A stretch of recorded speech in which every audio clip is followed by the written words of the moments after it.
अस्सलाम वालेकुम class.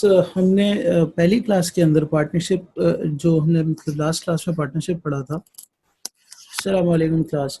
Class आज की जो हमारी क्लास है इसमें हम पार्टनरशिप को मज़ीद आगे बढ़ाएंगे और साथ में कौसाई कॉन्ट्रैक्ट पढ़ेंगे। तो हमने जो पार्टनरशिप एक्ट के अंदर लास्ट क्लास में पढ़ा था उसको हम एक क्विक रिवीजन दे देते हैं कि हमने पढ़ा क्या क्या था और आज हम इसको आगे लेके चलेंगे। और जितना आज की क्लास तक हमारी कवरेज होगी वही हमारे मिड टर्म एग्जाम में टेस्ट होगा।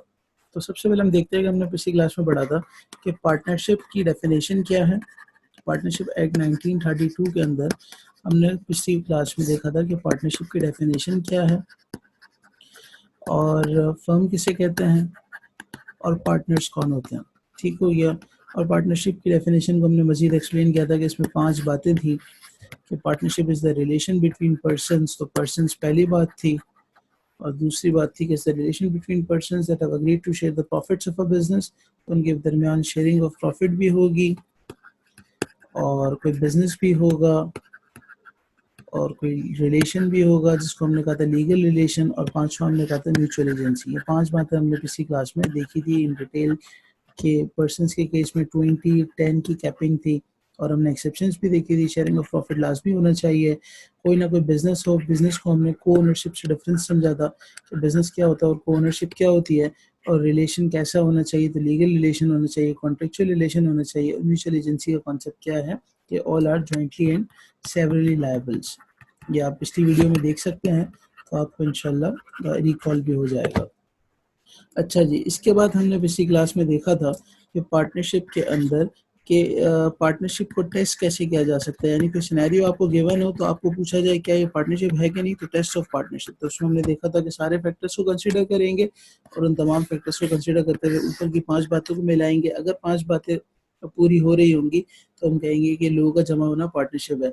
यानी कहने का मकसद ये है कि हर मरतबा 2 या 2 से ज़्यादा लोग मिल के किसी वेंचर के लिए खड़े हो जाएं तो इसको हम पार्टनरशिप नहीं कहते जब तक वो ऊपर की 5 बातों को फुलफिल ना करे। इसके बाद क्लास हमने पिछली क्लास में देखा था टाइप्स ऑफ पार्टनरशिप। और टाइप्स ऑफ पार्टनरशिप के अंदर ये था कि इसकी 2 किस्म की टाइप्स हैं। सर जैसा क्विक रिकॉल, आप पिछली वीडियो में इसको पूरा डिटेल में देख सकते हैं कि एक होती है एट विल और एक होती है particular partnership. Sir at will वो होती है जिसमें नोटिस देकर, एक नोटिस ऑफ रिवोकेशन देकर तमाम पार्टनर्स पार्टनरशिप को डिसॉल्व कर सकते हैं। और नोटिस ऑफ रिवोकेशन के अंदर जो डेट लिखी हुई होगी या तो वो रेलेवेंट होगी, और कोई डेट नहीं लिखी हुई तो जिस दिन नोटिस दिया जाएगा तो day of notice he consider किया जाएगा डिसोल्यूशन का। और इसमें कोई टीन्योर ड्यूरेशन नहीं होता, ये हमने पिछली क्लास में देखा था with examples. Sir particular partnership वो होती है जो किसी पर्टिकुलर एडवेंचर या अंडरटेकिंग के लिए की जाए और उसमें कोई टाइम भी फिक्स हो सकता है, या तो टाइम बाउंड हो या फिर कोई पर्टिकुलर टास्क के हवाले से हो। और अगर पार्टनर्स पर्टिकुलर पार्टनरशिप कंप्लीट होने के बाद भी कंटिन्यू रखते हैं तो वो कन्वर्ट हो जाती है पार्टनरशिप एट विल में। और चौथी चीज जो हमने पिछली क्लास में देखी थी वो थे differences between partnership and company. अगर आपको याद आ रहा हो, हमने कोई 5-7 डिफरेंसेस देखे थे जिसको हमने कहा था कि की डिफरेंसेस हैं और ये सारा का सारा इंपॉर्टेंट है, रेलिवेंट है आपके कमिंग मिड टर्म एग्जाम के लिए।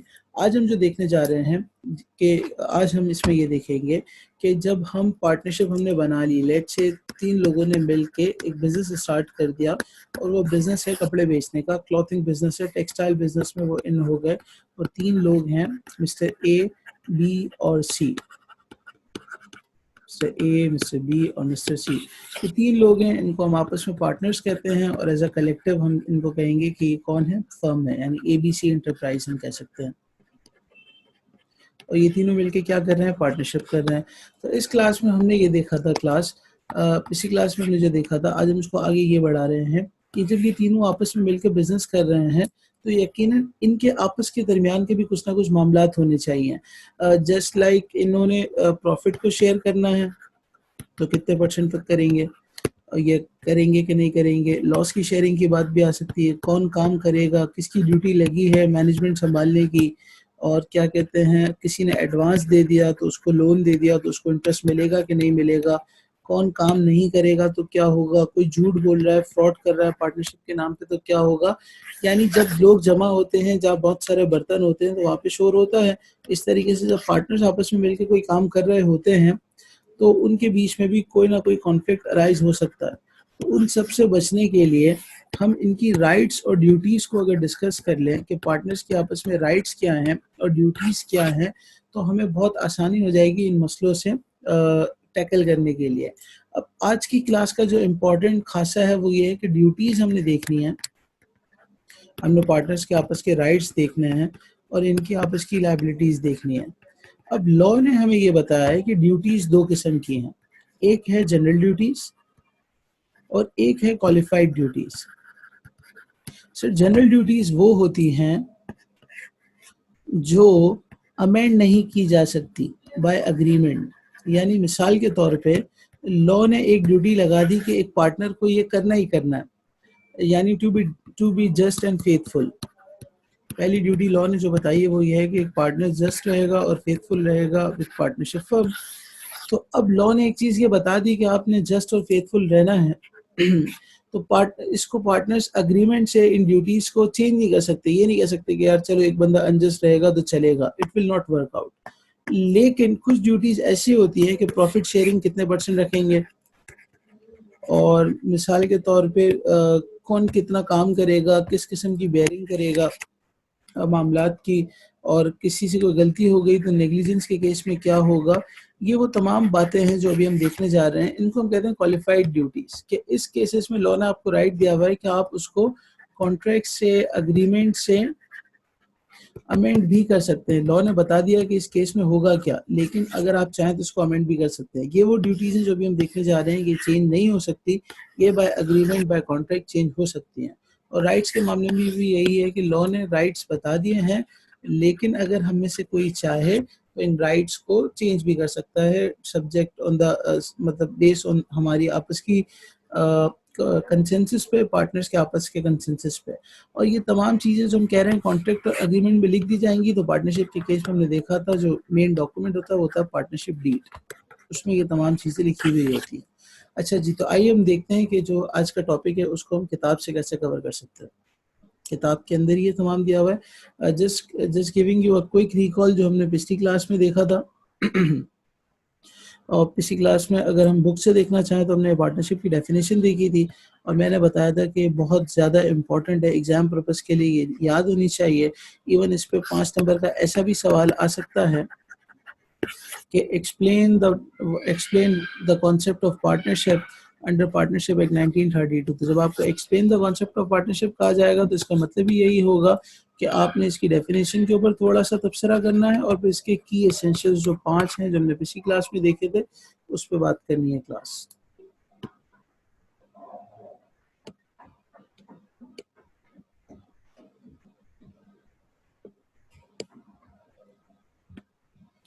अच्छा जी, इसके बाद अगर हम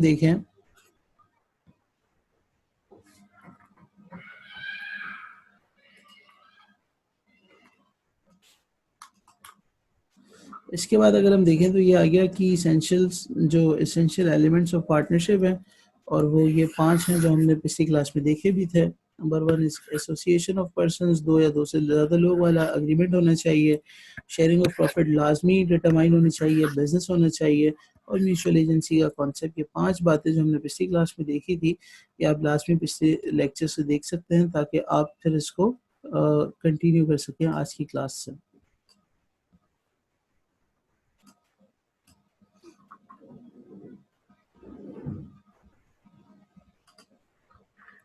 अच्छा जी, इसके बाद ये काफ़ी डिटेल्स दी हुई हैं जो हमने क्लास में नोट किया था, आप यहाँ से भी पढ़ सकते हैं और जो नोट्स भी ले सकते हैं अगर कोई अवेलेबल ना हो, या वाइट बोर्ड पे जो हमने नोटिंग की थी वहाँ से भी आपको हेल्प मिल सकती है। इसके बाद टेस्ट ऑफ पार्टनरशिप का हमने एक आध सवाल भी किया था, तो यकीनन आप वो देखिएगा।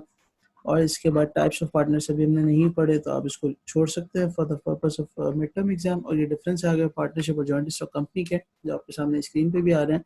हमने इसमें से 7 में से 9 पसंद किए थे पढ़ाने के लिए जो हमें ज़्यादा रेलिवेंट लगे, और इसको आप छोड़ भी सकते हैं, पार्टनरशिप और को ओनरशिप के डिफरेंसेस को। अच्छा जी, आज की क्लास जो हम पढ़ने जा रहे हैं उसमें ये हमने पढ़ना है कि रिलेशन बिटवीन पार्टनर्स, कि जब आपस में ये लोग काम कर रहे हैं तो इनके आपस के रिलेशंस कैसे होंगे, और इसी पे आज हम सारी बात करने वाले हैं। और इसी पे आज हमारी सारी बात होगी। और इसमें हम देखेंगे कि जनरल ड्यूटीज क्या होती हैं, क्वालिफाइड ड्यूटीज क्या होती हैं, राइट्स क्या होते हैं, म्यूचुअल राइट्स एंड लायबिलिटीज क्या है, और व्हाट इज पार्टनरशिप प्रॉपर्टी। तो सबसे पहले हमारा जो टॉपिक होगा वो होगा जनरल ड्यूटीज, जो लॉ ने बता दी हैं। क्वालिफाइड ड्यूटीज भी लॉ ने बता दी हैं, मगर अभी मैंने आपको बताया कि जनरल ड्यूटीज वो होती हैं जो अमेंड नहीं की जा सकती, that those can not be amended, those duties जो अमेंड नहीं हो सकती, amend can not be amended bye contract और अग्रीमेंट। यानी अगर कोई पार्टनर कहे कि यार ये वाली ड्यूटीज जिसकी लिस्ट आ रही है वो अगर मुझसे मैं चाहूँ कि इसमें रद्दो बदल करूँ, तब्दीली करूँ, मैं नहीं कर सकता। क्वालिफाइड ड्यूटीज को मैं कर सकता हूँ, राइट्स को भी मैं कर सकता हूँ। अच्छा जी, और जो सबसे ज्यादा इम्पोर्टेंट बात इसमें ये होगी कि अगर हम इसको गौर से देखें कि जनरल क्वालिफाइड ड्यूटीज की जो लिस्ट है क्लास, वो मुझे याद होनी चाहिए। ये जो लिस्ट आ रही है जिसमें जनरल ड्यूटीज आ रही हैं, ये मुझे याद होनी चाहिए एग्जाम पर्पस के लिए। आपसे एग्जाम में ऐसे भी पूछा जा सकता है कि list down the general duties, आपसे लिस्टिंग भी टेस्ट की जा सकती है और इस पे केस स्टडी भी आ सकती है। Case study can come from either general duties से भी आ सकती है, क्वालिफाइड ड्यूटीज से भी आ सकती है, राइट से भी आ सकती है। सर वो कैसे आएगी मैं आपको अभी बताऊंगा, लेकिन जनरल ड्यूटीज से एक सवाल ऐसे भी आ सकता है लिस्टिंग की सूरत में, और पास पेपर में ऐसे आ भी चुका है कि list down the duties, list down the duties that cannot be amended under partnership agreement, that cannot be changed under partnership agreement। तो आपको जब लिस्ट पूछा जाएगा अंडर पार्टनरशिप एक्ट जो चेंज नहीं की जा सकती वो बता दें, तो आपने पूरी ये लिस्ट आपको याद होनी चाहिए कि duty to be just and faithful, duty to carry on business on the greatest common advantage, duty to render true accounts, duty to provide full information, duty to indemnify loss caused by fraud, duty to be liable jointly and severally, duty to act within authority, and the last one which is मैं आपको बताऊं ये screen नीचे करके,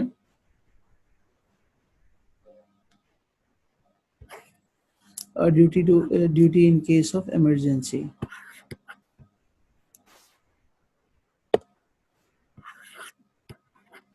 ठीक है जी, तो इससे लिस्ट भी पूछी जा सकती है और इस पे केस स्टडी भी एक्सपेक्टेड है। तो मैं आपको साथ साथ ये भी बता रहा हूँ कि सवाल कैसा आ सकता है क्लास।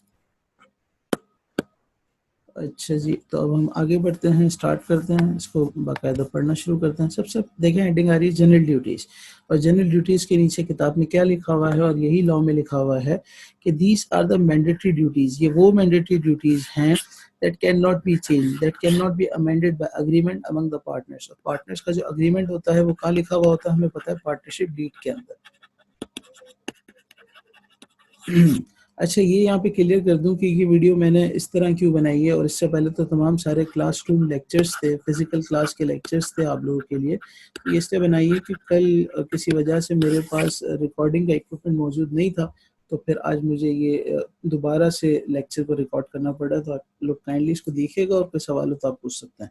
अच्छा जी, अभी हमने देख लिया कि जनरल ड्यूटीज़ वो होती हैं जो पार्टनरशिप एक्ट 1932 के अंदर बताई गई हैं कि जो चेंज नहीं की जा सकती। इस पे दो तरीके से सवाल एक्सपेक्टेड होगा, या तो लिस्ट डाउन आपसे पूछी जाएगी। लिस्ट का मतलब यही होता है कि सर आपको नीचे की थ्योरी डिस्क्राइब नहीं करनी, सिर्फ आपको ये लिस्ट याद होनी चाहिए। यानी पहला duty to be just and faithful, दूसरा duty to carry on business with the greatest common advantage, तीसरा duty to render true accounts, चौथा duty to provide full information, duty to indemnify for loss caused by fraud, duty to be liable jointly and severally, unlimited liability and so on. पहली बात तो ये। दूसरा इसमें ये expected होगा कि आपसे केस स्टडी पूछा जाए। सर केस स्टडी कैसे पूछा जा सकता है, अभी जब हम इसको देखेंगे तो मैं आपको बताऊंगा, और इस आज के लेक्चर के एंड में मैं आपको कुछ सवाल भी सॉल्व करवाऊंगा। सर पहली ड्यूटी है कि duty to be just and faithful. Sir ये लफ्जों से जाहिर है कि ये ऐसी ड्यूटी है जो अगर कोई चाहे भी तो क्या कहते हैं चेंज नहीं कर सकता। यानी अगर मिसाल के तौर पे कोई ये चाह रहा है कि इन ड्यूटीज को मैं अमेंड करूं, तो ऐसा पॉसिबल ही नहीं है, क्योंकि हर पार्टनर यही चाहेगा कि दूसरा मेरे साथ जस्ट रहे और फेथफुल रहे, सच्चा रहे, धोखे देने वाला ना हो। तो जब हर कोई यही चाहेगा तो ये हेडिंग से बिल्कुल जस्टिफाई होता है कि वो ड्यूटीज हैं जो चेंज होनी भी नहीं चाहिए। अच्छा जी, तो इसमें लिखा हुआ है कि एन आइडियल पार्टनरशिप, एक ज़बरदस्त पार्टनरशिप वो होती है is one where there is mutual trust and confidence. Partners का आपस में ज़बरदस्त किस्म का म्यूचुअल ट्रस्ट हो, कॉन्फिडेंस हो और स्पिरिट ऑफ हेल्पफुलनेस हो, यानी सबके दिमाग दिल मिले हुए हों, किसी को ये बार-बार फीलिंग ना आती हो कि मेरे अगेंस्ट जाने वाला है, और एक आपस में एक कॉन्फिडेंस का और रिलेशन हो अमंग पार्टनर्स। तो as such every partner must be just and faithful to his copartners. हर पार्टनर को चाहिए कि वो अपने दूसरे पार्टनर के साथ जस्ट रहे, फेथफुल रहे। He must observe utmost good faith and fairness towards other partners of the firm। तो सर आपको ये लफ्ज़ी याद करने की ज़रूरत नहीं है, आपको सिर्फ ये हेडिंग पता होनी चाहिए। सर अगर इस पर केस स्टडी आ गई तो हम कैसे लिखेंगे? तो आपको सिनेरियो से कुछ ऐसा बताया जाएगा कि आपको पता लग जाएगा कि ये वाला पार्टनर यानी मिस्टर ए, मिस्टर बी और सी के साथ जस्ट और फेथफुल नहीं है, धोखा देने की मूड में है। तो आप बिल्कुल बताएँगे कि ड्यूटी है मिस्टर ए की कि वो पार्टनर्स के साथ जस्ट और फेथफुल रहे। It is the duty of mister A. Sir दूसरा है duty to carry on business to the greatest common advantage. यहाँ पर पार्टनरशिप एक ये कहना चाह रहा है कि जो आपकी स्किल है एक पार्टनर की, जो नॉलेज है वो फर्म के बेनिफिट के लिए यूज़ की जाए, ना कि अपने पर्सनल गेन्स के लिए यूज़ की जाए। यानी duty to carry on business to the greatest common advantage, कि आपको अपना बिजनेस इस तरह कैरी करना है कि उसको मैक्सिमम फ़ायदा पहुँचे।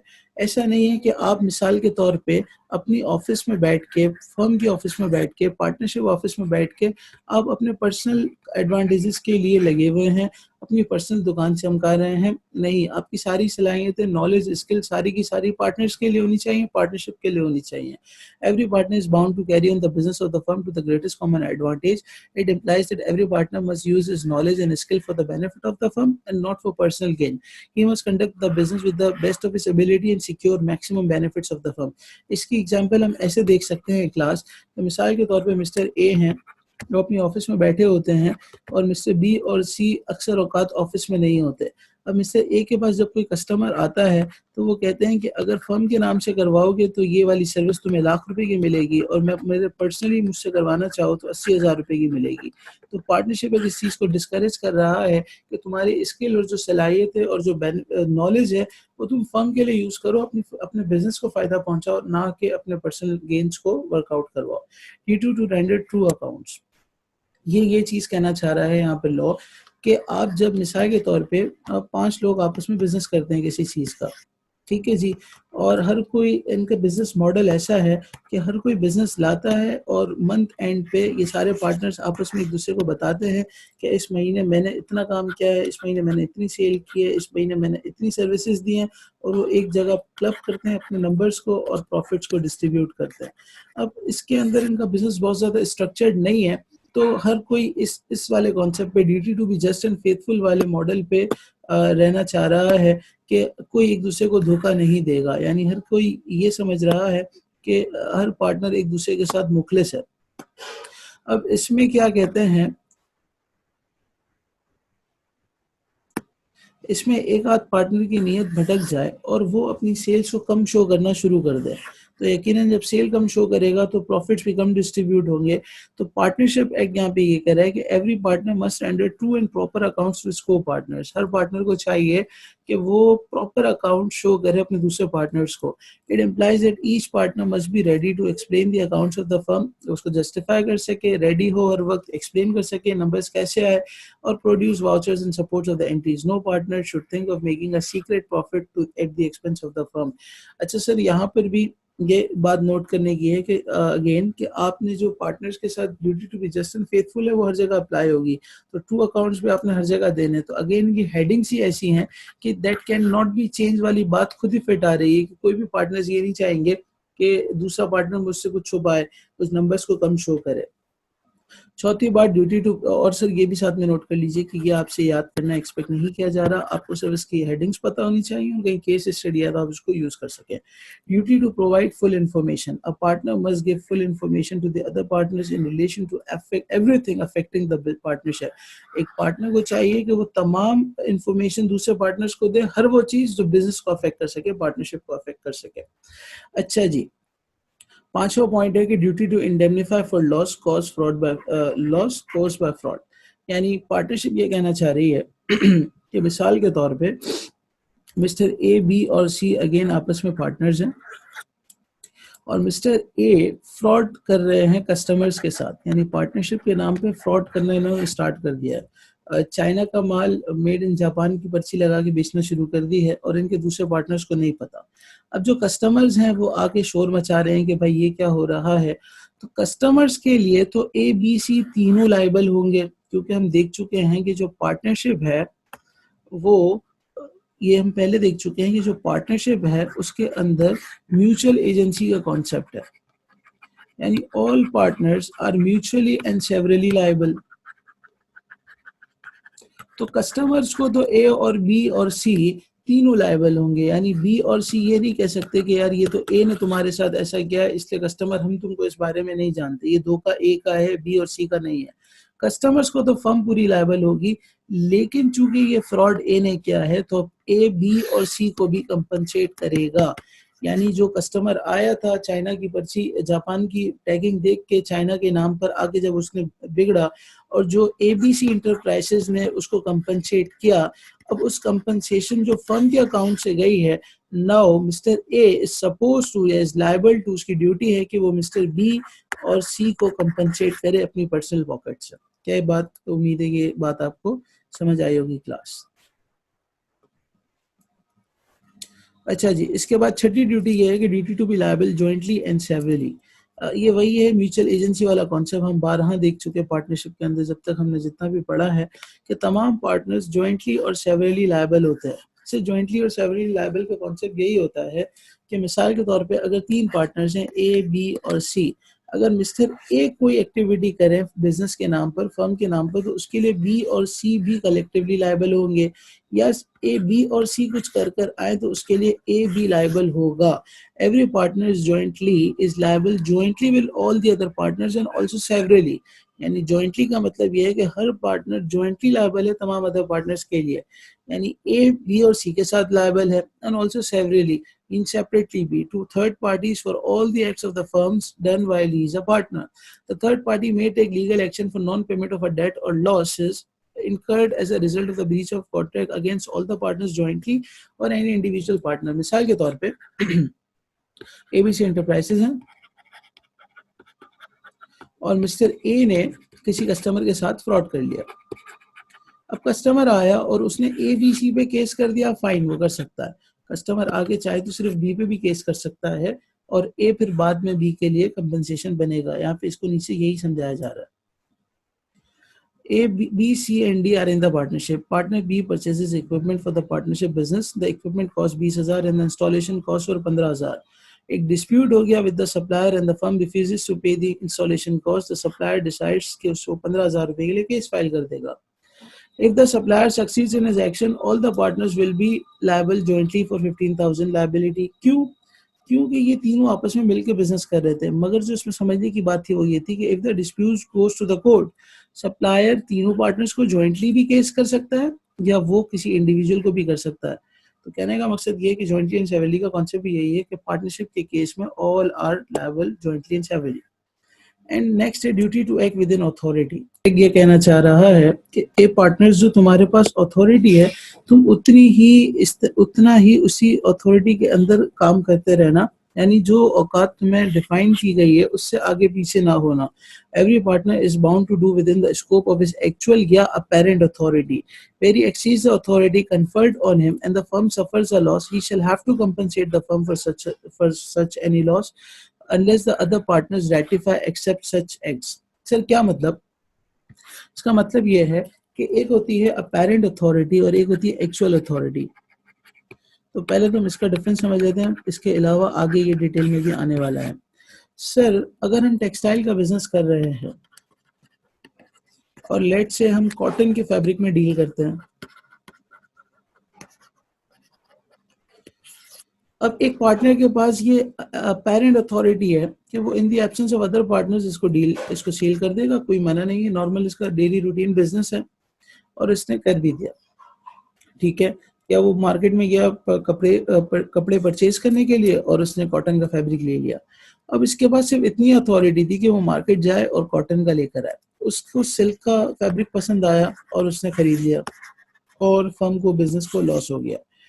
अब पार्टनरशिप एक ये कह रहा है कि जो लॉस हुआ है ये कंपनसेट करेगा क्योंकि इसको अलाउ नहीं था कि सिल्क का फैब्रिक परचेज करे, इसने अपनी अथॉरिटी से एक्सीड कर गया, अब ये फर्म को लॉस कंपनसेट करेगा अनटिल अनलेस के पार्टनर्स ये कह दें कि कोई बात नहीं, हम इसके इस अमल को एक्सेप्ट करते हैं, तो दैट्स अ डिफरेंट थिंग, फिर नहीं करेगा। अदरवाइज अपनी अथॉरिटी से एक्सीड करने पर इज लायबल कि वो इसको फर्म को कंपनसेट करेगा। लेकिन इसकी एक एक्सेप्शन है, वो आगे आ रही है,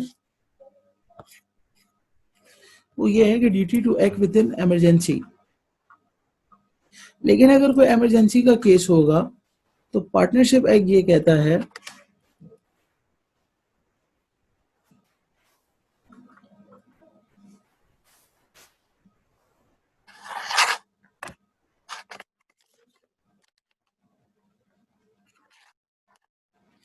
लेकिन अगर कोई इमरजेंसी का केस होगा तो पार्टनरशिप एक्ट ये कहता है कि आप क्या कहते हैं, आप ये आप कोई ऐसा काम भी कर सकते हैं जो आप अपनी अथॉरिटी से एक्सीड कर जाएं। सर क्या मतलब? मिसाल के तौर पे 3 पार्टनर्स हैं, ए बी और सी, और क्या कहते हैं, बी और सी लंबी छुट्टियां मनाने गए हुए थे मलेशिया, और मिस्टर ए अकेले बैठे थे अपनी शॉप पर, और उनकी गैर हाजिरी में इतनी शदीद बारिश हो गई कराची में कि इनके बिजनेस की जितनी भी चीज़ें थी वो ख़राब होने लगी है। लेट्स से इनका टेक्सटाइल का ही बिजनेस था और इनके कपड़े ख़राब होने लगे, तो इन्होंने सस्ते दामों में सारा गुड्स बेच दिया, गुड्स सोल्ड ऑन लॉस। अब सारे पार्टनर्स आगे इसको शोर मचाएंगे, यार तुमने बिजनेस को संभाला नहीं, तुमने ये नहीं किया, तुमने वो नहीं किया, तुम्हें किसने ऑथोराइज किया था? अभी हम पढ़ के आए कि duty to act within authority, अपनी अपनी अथॉरिटी से एक्सीड मत होना, और एक्सीड कभी भी नहीं होगा कि लॉस पे बेचना। तो ये कहेगा कि भाई इमरजेंसी की सिचुएशन थी और मैंने अपने फर्म को प्रोटेक्ट करने के लिए ये किया, वरना ये इतने का भी ना बिकता और ये जीरो हो जाता, स्क्रैप हो जाता। It is the duty of the partner to do all the such acts for the purpose of protecting the firm from the loss as would be done by a person of ordinary case. यानी वो अपने लिए जैसा सोचता है, इसने firm के लिए भी ऐसे ही सोचा। ही कैन इवन एक्सीड, वो अथॉरिटी से एक्सीड भी कर सकता है in that case to save the firm from any loss. तो क्लास ये कुछ 8 ड्यूटीज थी जिसको हम जनरल ड्यूटीज कहते हैं, that can not be amended bye agreement. और इसके अंदर जो इंपॉर्टेंट है आप नोट कर लीजिए, duty in case of emergency, जिस पे केस स्टडी बड़े आराम से बन सकती है, duty to act within authority, और तीसरा जो अभी हमने देखा था अनलिमिटेड लायबिलिटी, यानी partners duty to be jointly and severally liable. और लिस्टिंग के केस के लिए 8 की 8 आपको याद होनी चाहिए, ऑल 8 लिस्ट आपको याद होनी चाहिए। अच्छा जी, अब हम देखने जाएंगे qualified duties. Sir qualified duties वो होती हैं जो पार्टनर्स अपने कॉन्ट्रैक्ट से, अपने पर्सनल डिस्कशन से चेंज भी कर सकते हैं, और बहुत सिंपल है। इसके अंदर भी आपको बहुत ज़्यादा याद करने की ज़रूरत नहीं, आपको सिर्फ लिस्ट याद होनी चाहिए, और कहीं कहीं इस पे केस स्टडी एक्सपेक्ट की जा सकती है। Otherwise this is not that much important for the exam purpose. Sir qualified duties क्या होती हैं? क्वालिफाइड ड्यूटीज वो होती हैं that can be change by agreement among the partner. यानी अगर मैं आपसे एक नंबर का डिफरेंस पूछ लूं कि difference between the qualified duties and general duties under the partnership act 1932, तो आपका आंसर ये होगा कि क्वालिफाइड ड्यूटीज वो होती हैं that can be change, and general duties वो होती हैं that can not be change, और आपको एक नंबर आराम से मिल सकता है। तो इसमें क्या लिखा था? Qualified duties of a partner that can be changed by an agreement among the partners unless otherwise agreed by the partners, every partner has the following duty. यानी लॉ ने क्वालिफाइड ड्यूटीज भी बता दी हैं, लेकिन चेंज हो सकती हैं। अगर पार्टनर्स आपस में इसको चेंज नहीं करेंगे तो ऐसे ही फॉलो होंगी जैसे नीचे लिखी हुई है। सर इसमें पहली आ रही है duty to attend diligently to his duties, duty to contribute to the losses, duty to indemnify for willful neglect, duty to use the firm's property exclusively for the firm, duty to account for personal profits derived। और नीचे मजीद भी आ रही है, duty to compete with the business of the firm, duty not to compete with the business of the firm, and duty not to assign his interest। तो sir ये total हमारे पास 7 हैं। आइए इसको वन बाय वन डिस्कस करते हैं।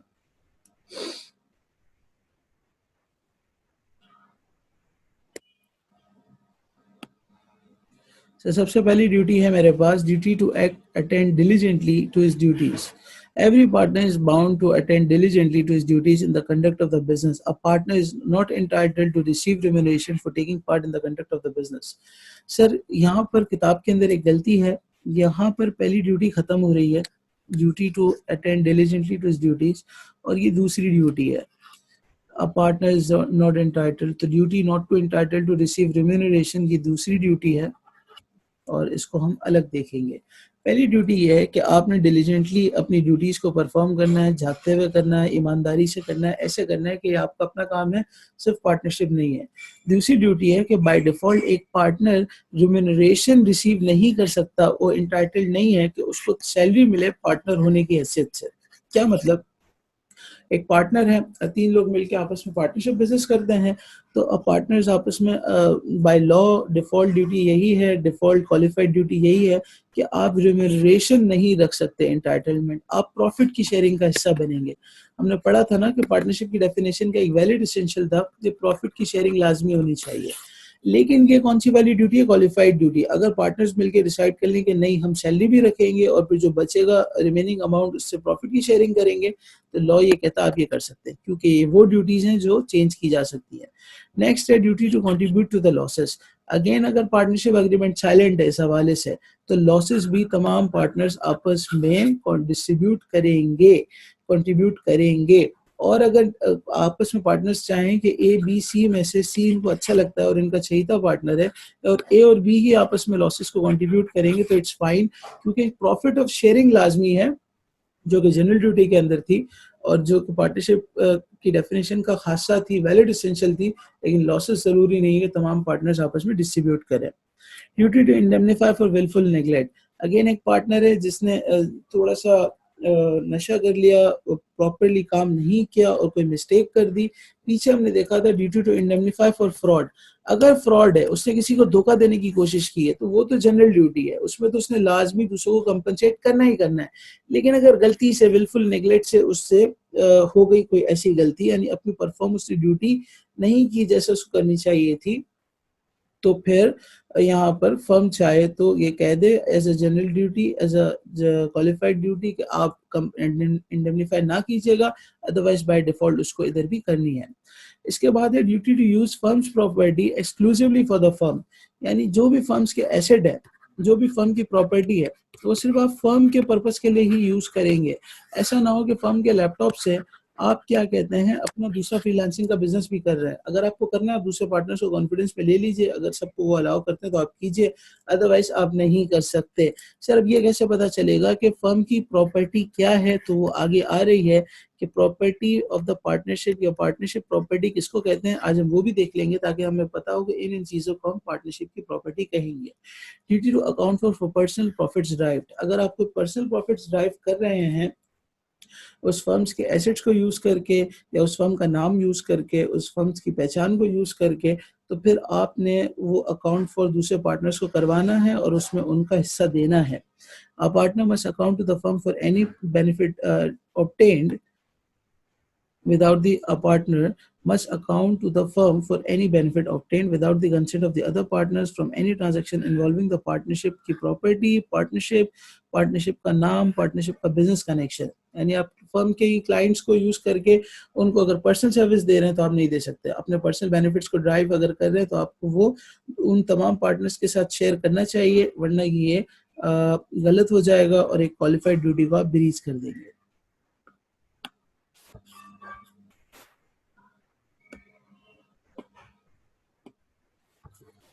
अच्छा जी, इसके बाद है duty not to compete with the business of the firm. Let's say आपका बिजनेस है टेक्सटाइल का ही, या आपका बिजनेस है प्रोफेशनल सर्विसेज देने का, अज्यूमिंग आप टैक्सेशन सर्विसेज देते हैं. अब आपने क्या कहते हैं आप सुबह 9 से 5 एबीसी इंटरप्राइजेस में बैठते हैं और शाम को 6 बजे के बाद आप अज्यूमिंग के शाम को 6 से 9 आप काम करते हैं ए इंटरप्राइजेस के नाम से. और क्या कहते हैं सेम नेचर ऑफ बिजनेस है, सुबह भी टैक्स का काम, शाम में भी टैक्स का काम. तो यहाँ पे पार्टनरशिप ये कह रहा है similarly if a partner competes in a business as in the case of a personal profit with a partnership, यानी दोनों जगह आप टैक्सेशन की सर्विस दे रहे हैं और दूसरे पार्टनर्स को की कंसेंट नहीं है कि आप ऐसा कर सकते हैं, तो आप लायबल है कि पार्टनरशिप को जो आप शाम में अकेले बैठ के कर रहे हैं, तमाम पार्टनर्स को पैसे दें और उनको भी उन प्रॉफिट्स के मजे छकवाएं, क्योंकि एक पार्टनर बिजनेस कंपीटिंग बिजनेस के अंदर उस वक्त ड्यूटी परफॉर्म नहीं कर सकता। और लास्ट है duty not to assign his interest, कि आप अपना इंटरेस्ट किसी को असाइन नहीं कर सकते। ये बहुत इंपॉर्टेंट है, इसको गौर से देखिएगा, इस पे केस स्टडी बनती है, पास पेपर में भी इस पे सवाल आ चुका है कि आप अपना एक पार्टनर अपना इंटरेस्ट किसी को असाइन नहीं कर सकता। लेट से ए बी सी में से मिस्टर ए कहते हैं कि ये मेरी बहन का बेटा है अब्दुल्ला, और मेरा जो प्रॉफिट आता है वो इसको दे देना। तो यहाँ तक तो बात सही है, लेकिन आप कहें कि जो मेरा पार्टनरशिप का जो स्टेटस है वो अब्दुल्ला को दे देना, तो लॉ ये कहता है कि नहीं, ये आप अब्दुल्ला को नहीं दे सकते। आप सिर्फ इसको अपना प्रॉफिट का शेयर दे सकते हैं, और जो आपका एसेट का शेयर है वो उसमें उसको हिस्सा दिलवा सकते हैं। नो पार्टनर कैन असाइन और ट्रांसफर इस पार्टनरशिप इंटरेस्ट। पार्टनरशिप इंटरेस्ट आप असाइन नहीं कर सकते किसी भी और को, to any other person, as to make him a partner in the business, कि आप उसको ऐसा बना दें कि वो इस बिजनेस का पार्टनर है। Without the consent of all the other partners, he can however assign his interest। आप अपना he can however assign his share of a profit। आप उसको share of a profit assign कर सकते हैं, या share in the assets of the firm, या आप उसको कहें कि तुम्हारा फर्म के किसी अब्दुल्ला को आप अपने प्रॉफिट का शेयर असाइन करवा सकते हैं, या जितना आपके फर्म्स के एसेट है उसका शेयर असाइन करवा सकते हैं। बट जो ट्रांसफर ये अब्दुल्ला है उसका कोई राइट नहीं होगा कि वो बिजनेस कंडक्ट के अंदर इंटरफेयर करे। वो आए और अपना खामोशी से अपना प्रॉफिट शेयर लेके जाए।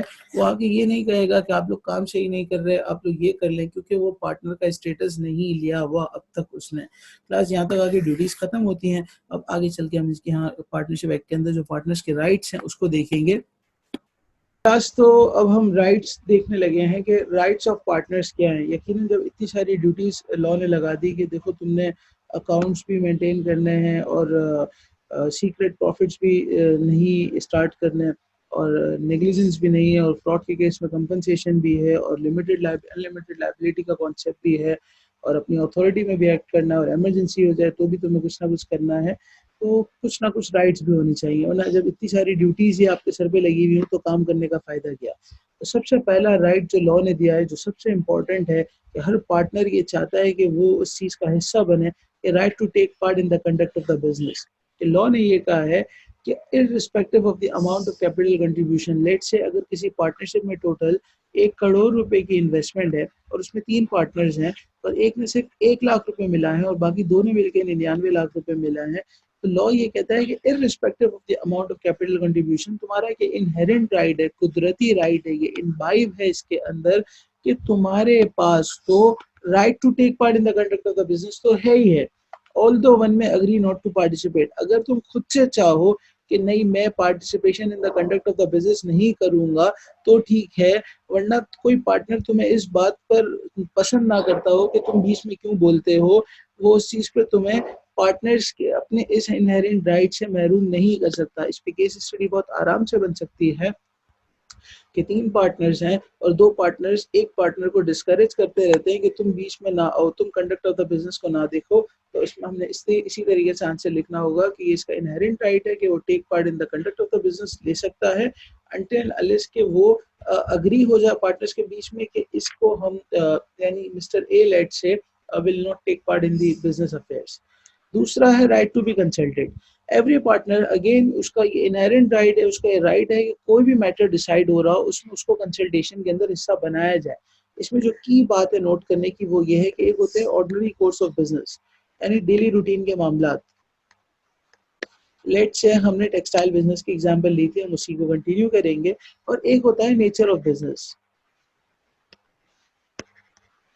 अगर डेली रूटीन के मामला हैं, वही टेक्सटाइल बिजनेस के अंदर जहां हम कॉटन का फैब्रिक में डील करते थे, अगर हम सिल्क के अंदर इन होने जा रहे हैं, या लेट से हम जहाँ कॉटन का सूट क्या 1500 रुपए का बेचते थे, अब हम कह रहे हैं कि हम 1700 रेट कर दें, और 3 पार्टनर्स हैं, उसमें से ए बी सी में से मिस्टर सी उसको अग्री नहीं कर रहे रेट बढ़ाने को, और मेजोरिटी यानी ए भी अग्री कर रहा है, तो वो केस मेजोरिटी के कंसेंसस पे ओके हो जाएगा। लेकिन अब हम ये डिसाइड कर रहे हैं कि जहां हम टेक्सटाइल के बिजनेस में इन थे, अब हम ऑटोमोबाइल के अंदर भी डील करेंगे।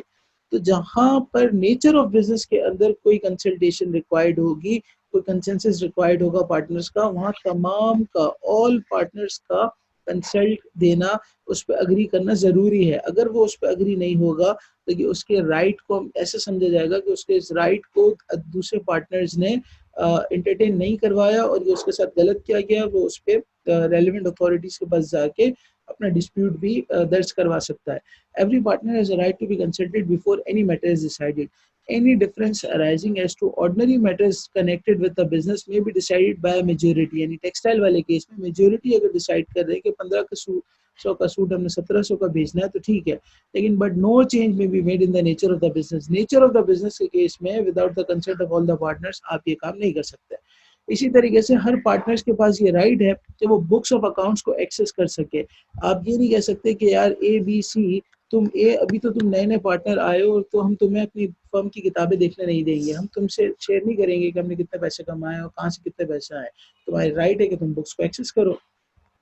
Right to share the profits in the absence of a contract to the contract.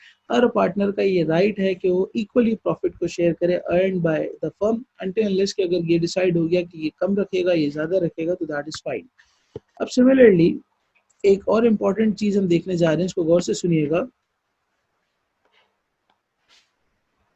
वो ये है कि लेट से एक होता है इंटरेस्ट का केस है। इंटरेस्ट यानी जो जिसको हमारी आम जबान में इंटरेस्ट बैंक वाला इंटरेस्ट ही कह सकते हैं, यहाँ पे जो सूद होता है उसमें दो चीज़ें हैं।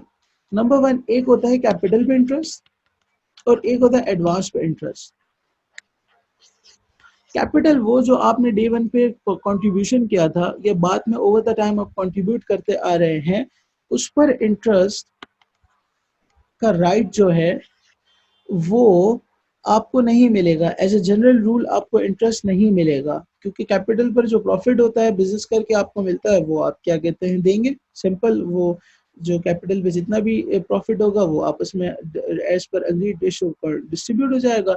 लेकिन अगर पार्टनर से ये डिसाइड किया है कि हम जो कैपिटल हमने कंट्रीब्यूट किया है इस पे भी हम इंटरेस्ट रखेंगे, तो आप रख सकते हैं और कोई भी परसेंटेज रख सकते हैं, आपकी मर्जी है, 5%, 3%, 4%। लेकिन in case of advances, advance ये होता है उधार। लेट से किसी पार्टनर ने फर्म के बिजनेस अकाउंट में पैसे नहीं थे, फर्म के पास पैसे नहीं थे या किसी वजह से खुद से पैसे दे दिए, एडवांस दे दिया। अब वो कैपिटल नहीं है, यानी वो उसको फॉरेन पैसा वापस मिलना है, वो पैसा बिजनेस का हिस्सा नहीं मिलना, तो बाय डिफॉल्ट उसका राइट है कि उसको 6% इंटरेस्ट मिलेगा। कैपिटल के केस में अगर पार्टनर्स एग्री करते हैं तो इंटरेस्ट मिलेगा, और एडवांस के केस में बाय डिफॉल्ट 6% इंटरेस्ट मिलेगा। लेकिन कैपिटल के केस में इंटरेस्ट अगर अग्री भी करते हैं तो तब मिलेगा जब फर्म को प्रॉफिट हो रहा हो, अगर लॉस हो रहा होगा तो नहीं मिलेगा। एडवांस के केस में चाहे प्रॉफिट हो रहा हो चाहे लॉस हो रहा हो, अगर किसी ने एडवांस दिया है पार्टनर ने पार्टनरशिप फर्म को, तो उसको 6% इंटरेस्ट मिलेगा अनटिल अनलेस के पार्टनर्स के डिसाइड कर लें कि हम एडवांस पे इंटरेस्ट नहीं रखेंगे तो फिर नहीं मिलेगा। आइए इसको रीड करते हैं। No partner is allowed to receive any interest on capital as a general rule। नहीं मिलेगा, because a partner is not a creditor of the firm। Interest on the capital is allowed only when agreed among the partners। अगर partners ने agree कर लिया तो interest मिलेगा, otherwise नहीं मिलेगा। Where a partner is entitled to the interest on the capital subscribed investment by him, such interest will be payable out of the profits। अगर profit हुआ होगा तो मिलेगा, otherwise नहीं मिलेगा। Right to interest on advances, where a partner makes for the purposes of the business, where a partner makes advances, यहाँ पे गायब है, advances made for the purposes of the business, any payment or advance beyond the amount of capital he has agreed to subscribe, कि मैं जितने दूंगा या देता है उसको 6% इंटरेस्ट मिलेगा। या ज्यादा अगर आपने अग्रीड किया है तो भी मिलेगा, कम अग्री किया है तो भी मिलेगा, लेकिन बाय डिफॉल्ट कुछ ना कुछ उसको इंटरेस्ट मिलेगा। बाय डिफॉल्ट 6% मिलेगा, अगर रेट आगे पीछे तो वो मिलेगा, और रेट है ही नहीं 0% है तो कुछ भी नहीं मिलेगा। और लास्ट है हमारे पास जो इस सफ़े पर हमारे पास आ रहा है पार्टनरशिप का राइट, इसके आगे और भी है। Right to indemnity. अभी हमने देखा था थोड़ी देर पहले कि अगर कोई पार्टनर फ्रॉड करता है या अगर कोई पार्टनर विलफुल नेग्लिजेंस करता है तो उस पार्टनर की ड्यूटी है कि वो दूसरे पार्टनर्स को इंडेमनीफाई करे। तो एक की ड्यूटी हमेशा दूसरे का राइट बन जाती है। तो अगर कोई पार्टनर ऐसा कुछ करता है, every partner has a right to claim indemnify for the firm in respect of payment made to liabilities incurred by him in the ordinary and property conduct of the business, in the ordinary and proper conduct of the business, and in doing such act in emergency for the purpose of protecting the firm from loss as would be done by ordinary course in his own in is on case under similar circumstances. मिसाल के तौर पे अभी हमने देखा था कि emergency के केस में एक बंदे ने औने पौने दामों में चीजें बेच दी थी फर्म को बचाने के लिए। अगर उसमें उसका कुछ खर्चा आया है तो उसका ये राइट इस्टेब्लिश हो जाएगा कि दूसरे पार्टनर्स उसको इंडेमनिफाई करें, या अगर किसी ने कोई फ्रॉड कर लिया या बिल्कुल नेग्लेक्ट कर लिया तो फर्म का वो राइट बन जाता था। अगर आपको याद हो पीछे हमने देखा था कि एक की ड्यूटी दूसरे का राइट, या किसी ने अगर जेब से पैसे दे दिए या किसी भी हवाले से कुछ भी कर लिया तो दूसरे पार्टनर्स उसको इंडेमनिफाई करेंगे, ये उसका राइट हो जाएगा, या फर्म करेगी या इस तरीके से पार्टनर्स करेंगे। इसके बाद हमारे पास है राइट टू रिटायर। पिछली क्लास में हमने देखा था कि पार्टनरशिप अगर एट विल हो, अगर पार्टनरशिप एट विल हो और कोई पार्टनर रिटायर होना चाहता है तो सिंपल नोटिस ऑफ पार्टनरशिप अगर कोई पार्टनर रिटायर होना चाहता है यानी पार्टनरशिप खत्म करना भी चाहता है तो वो नोटिस ऑफ डिसोल्यूशन देगा और पार्टनरशिप भी खत्म हो जाएगी और रिटायरमेंट हो जाएगी। लेकिन ये हम आज ये पढ़ने जा रहे हैं कि आप पार्टनर के पास राइट, अगर आप किसी को अपने बिजनेस में लेकर आए हैं, अब हम पढ़ने जा रहे हैं राइट टू रिटायर। अगर हम किसी को अपने बिजनेस में लेकर आए हैं तो हम ऐसा नहीं कि एक बार वो हमारे साथ हो गया तो अब क्या कहते हैं उसको वो हमसे अपना पीछा नहीं छुड़वा सकता। तो उसको पीछा छुड़वाने के लिए लॉ ने ये अलाउ किया है कि एक पार्टनर के पास राइट है कि तमाम पार्टनर्स के कंसेंट से वो रिटायर हो जाए बिजनेस के अंदर से छोड़ दे, या in accordance with N express agreement, या डे वन पे उनका एग्रीमेंट हो गया था कि मैं 6 महीने बाद रिटायर हो जाऊंगा या इस काम के कंप्लीट होने पे मैं तुमसे अलग हो जाऊंगा, तो ऐसे हो जाए। अगर ऐसा कुछ अग्रीड नहीं है तो कंसेंसस तमाम के हो जाए, कंसेंसस लेके क्या पार्टनरशिप एट विल है तो simple is notice in writing दे दे कि तमाम पार्टनर्स को कि मेरी इंटेंशन है कि मैं रिटायर होने जा रहा हूँ। यानी 3 बातें, अगर पार्टनरशिप एट विल है तो कोई मसला नहीं है, जब दिल चाहे नोटिस दे दे और चले जाए। अगर पार्टनरशिप विल नहीं है तो तमाम पार्टनर्स के कंसेंसस से चले जाए या एक्सप्रेस एग्रीमेंट जो उनके बीच में हुआ था उससे चले जाए।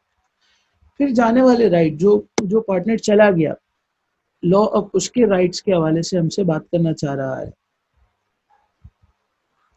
लॉ ये कह रहा है कि जो चला गया अब एक बंदा जाता 2 सूरतों से, या तो वो रिटायर हो जाएगा या वो मर जाएगा, यानी या तो वो उसकी डेथ हो जाएगी या वो रिटायर हो जाएगा, निकाल दिया जाएगा, या इंसॉल्वेंट हो जाएगा, टर्मिनेट हो जाएगा, कुछ भी हो सकता है। तो अब इसके केस में 2 सूरतें हैं कि या तो जाने वाले के अगर वो मर गया है तो उसके लीगल एयर्स इस हवाले से ये राइट इस्टेब्लिश कर सकेंगे, और अगर वो जिंदा है तो वो खुद कर सकेगा। उस केस में ऐसा होगा कि अगर जो पार्टनर चला गया और एग्जिस्टिंग पार्टनर्स ने जो पार्टनर्स रह गए थे वो अपने बिजनेस को कंटिन्यू कर रहे हैं और विद उस फर्म की प्रॉपर्टी पर उन्होंने कोई फाइनल सेटलमेंट नहीं की अपने बिजनेस अकाउंट्स की, इस केस में इन the absence of a contrary अगर कुछ डिसाइड नहीं हुआ तो legal representative of the disease partner, जाने वाले जो मर गया उसके लीगल वर्सा या outgoing partner in other case, उनके पास ये 2 ऑप्शन होंगे, उनकी अपनी इंटाइटलमेंट होगी, उनके अपने ऑप्शन होंगे। वो चाहें तो जितना प्रोपोर्शनेट शेयर हुआ है such share of the profits as in proportionate to share in the property of the firm, जो उसका प्रॉफिट बनता है शेयरिंग के हवाले से वो लेते रहें, या फिर इंटरेस्ट लेते रहें उसकी इन्वेस्टमेंट के अमाउंट पे 6% के रेट से। यानी या तो वो प्रॉफिट का ही भाग लेते रहें, प्रॉफिट शेयरिंग में ही इंक्लूड हो जाएं, या फिर वो इंटरेस्ट लेते रहें ऑन दी प्रॉपर्टी जो जाने वाले पार्टनर की थी। इसके बाद क्लास कुछ म्यूचुअल राइट्स एंड लायबिलिटीज हैं, वो उसके अंदर वही हैं जो अभी तक हम ऊपर पढ़ते आए हैं, लेकिन लॉ ने इसको अलग से हमें बताया है कि म्यूचुअल राइट्स क्या होते हैं, और ये वो तमाम होते हैं जो अभी हम ऊपर पढ़ के आए हैं, और ये बाय एग्रीमेंट चेंज भी हो सकते हैं। तो आपको ये बिल्कुल आप इसके आगे लिख लीजिए कि याद करना है, आपसे पूछा जा सकता है कि list down the mutual rights and liabilities in the partnership act 1932, और आपसे ये एक्सपेक्ट किया जाएगा कि आपको ये पता हो 6 बातें। एंड लास्ट जो हमारा पार्टनरशिप के हवाले से आज की क्लास में एरिया था जो डिस्कस हमने करना था वो ये था कि हम पार्टनरशिप प्रॉपर्टी किसको कहते हैं। अभी हमने देखा था कि पार्टनरशिप प्रॉपर्टी में से कोई दूसरा यूज नहीं होगा, एक्सक्लूसिवली फर्म्स के बेनिफिट्स के लिए यूज किया जाएगा। तो उस वक्त भी मैंने आपसे पूछा था या डिस्कस किया था कि what is actually partnership property, partnership property कहते हैं किसको हैं, तो आइए इसको डिस्कस करते हैं। Subject to contract between the partners, ये पार्टनर्स के आपस के दरमियान छोड़ दिया गया है कि तुम खुद डिसाइड कर लेना। The property of the firm includes, property of the firm कही जाएगी इन तमाम चीजों को। All property originally brought into the common stock of the firm, पहले दिन कोई कुर्सियां लाया, कोई पैसे लाया, कोई कुछ लाया, तो तमाम चीजें पार्टनरशिप की प्रॉपर्टी कहा जाएगी। ऑल राइट्स और interest in the property originally so brought, मिसाल के तौर पे आपका बिजनेस है डेयरी फार्मिंग का, और कोई पैसे लेकर आया, कोई गाय लेकर आया, कोई भैंसे लेकर आया। अब उससे जो भैंसों से जो दूध निकलता है या मजीद रिप्रोडक्शन हो रही है, तो तमाम राइट्स और इंटरेस्ट जो उस ओरिजिनली ब्रॉड आइटम से आ रहे हैं, उस प्रॉपर्टी से आ रहे हैं, वो भी उस पार्टनरशिप फर्म का हिस्सा होंगे।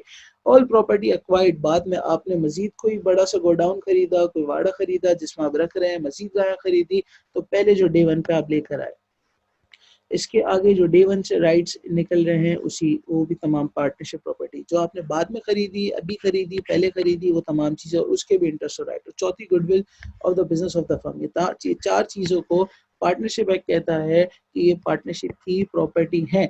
और साथ में ये भी कहता है कि depends upon the contract between the partners. अगर वो कह दे कि नहीं, ये जो बाद में गायों में से बच्चे निकलेंगे उसको हम पार्टनरशिप की प्रॉपर्टी नहीं मानेंगे, अगर पार्टनरशिप एक्ट के तहत उन्होंने पार्टनरशिप अग्रीमेंट में ऐसा डिसाइड किया तो नहीं होगा, अदरवाइज बाय डिफॉल्ट होगा। Sir what is goodwill? Goodwill का कॉन्सेप्ट वही है जो अकाउंटिंग का है, जो एक रॉयल्टी होती है, जो एक बिजनेस के नाम की वजह से होती है, उसको हम पार्टनरशिप प्रॉपर्टी का हिस्सा शुमार करते हैं।